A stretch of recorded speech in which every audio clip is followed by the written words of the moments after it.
नमस्कार, हमारे चैनल नीति ज्ञान में आपका स्वागत है। चाणक्य नीति 17वां अध्याय। वह विद्वान जिसने असंख्य किताबों का अध्ययन बिना सद्गुरु के आशीर्वाद से कर लिया, वह विद्वानों की सभा में एक सच्चे विद्वान के रूप में नहीं चमकता है। उसी प्रकार जिस प्रकार एक नाजायज औलाद को दुनिया में कोई प्रतिष्ठा हासिल नहीं होती, हमें दूसरों से जो मदद प्राप्त हुई है उसे हमें लौटना चाहिए। उसी प्रकार यदि किसी ने हमसे यदि दुष्टता की है तो हमें भी उससे दुष्टता करनी चाहिए। ऐसा करने में कोई पाप नहीं है। वह चीज जो दूर दिखाई देती है, जो असंभव दिखाई देती है, जो हमारी पहुंच से बाहर दिखाई देती है, वह भी आसानी से हासिल हो सकती है यदि हम तप करते हैं। क्योंकि तप से ऊपर कुछ नहीं। लोभ से बड़ा दुर्गुण क्या हो सकता है? पर निंदा से बड़ा पाप क्या है? जो सत्य में प्रस्थापित है उसे तप करने की क्या जरूरत है? जिसका हृदय शुद्ध है उसे तीर्थ यात्रा की क्या जरूरत है?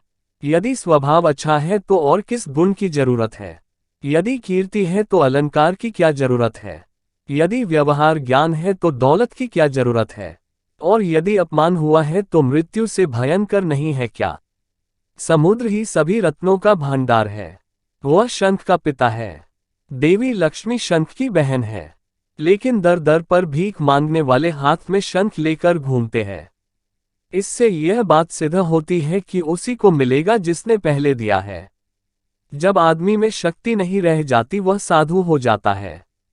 जिसके पास दौलत नहीं होती वह ब्रह्मचारी बन जाता है। रुगन भगवान का भक्त हो जाता है। जब औरत बूढ़ी होती है तो पति के प्रति समर्पित हो जाती है। सांप के दंश में विष होता है। कीड़े के मुंह में विष होता है। बिच्छू के डंक में विष होता है। लेकिन दुष्ट व्यक्ति तो पूर्ण रूप से विष से भरा होता है। जो स्त्री अपने पति की सम्मति के बिना व्रत रखती है और उपवास करती है, वह उसकी आयु घटाती है और खुद नरक में जाती है। स्त्री दान देकर, उपवास रखकर और पवित्र जल का पान करके पावन नहीं हो सकती।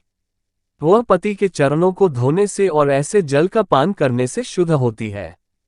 एक हाथ की शोभा गहनों से नहीं, दान देने से है। चंदन का लेप लगाने से नहीं, जल से नहाने से निर्मलता आती है। एक व्यक्ति भोजन खिलाने से नहीं, सम्मान देने से संतुष्ट होता है। मुक्ति खुद को सजाने से नहीं होती, आध्यात्मिक ज्ञान को जगाने से होती है। टुंडी फल खाने से आदमी की समझ खो जाती है। वचमूल खिलाने से लौट आती है। औरत के कारण आदमी की शक्ति खो जाती है, दूध से वापस आती है। जिसमें सभी जीवों के प्रति परोपकार की भावना है वह सभी संकटों पर मात करता है और उसे हर कदम पर सभी प्रकार की संपन्नता प्राप्त होती है। वह इंद्र के राज्य में जाकर क्या सुख भोगेगा? जिसकी पत्नी प्रेम भाव रखने वाली और सदाचारी है, जिसके पास में संपत्ति है, जिसका पुत्र सदाचारी और अच्छे गुण वाला है, जिसको अपने पुत्र द्वारा पौत्र हुए हैं। मनुष्यों में और निम्न स्तर के प्राणियों में खाना, सोना, घबराना और गमन करना समान है। मनुष्य अन्य प्राणियों से श्रेष्ठ है तो विवेक ज्ञान की बदौलत। इसलिए जिन मनुष्यों में ज्ञान नहीं है वे पशु है। यदि मदमस्त हाथी अपने माथे से टपकने वाले रस को पीने वाले भौरों को कान हिलाकर उड़ा देता है तो भौरों का कुछ नहीं जाता। वे कमल से भरे हुए तालाब की ओर खुशी से चले जाते हैं। हाथी के माथे का श्रृंगार कम हो जाता है। ये आठों कभी दूसरों का डक नहीं समझ सकते। 1. राजा, 2. वेश्या, 3. यमराज, 4. अग्नि, 5. चोर, 6. छोटा बच्चा, 7. भिखारी और 8. कर वसूल करने वाला।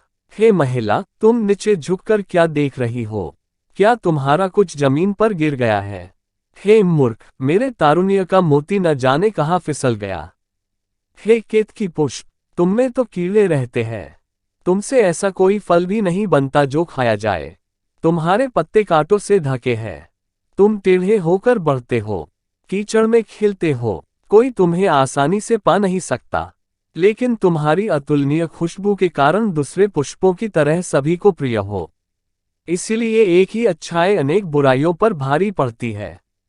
धर्म, नीति, ज्ञान के बारे में जानने के लिए हमारा चैनल सब्सक्राइब करें। जय हिंद।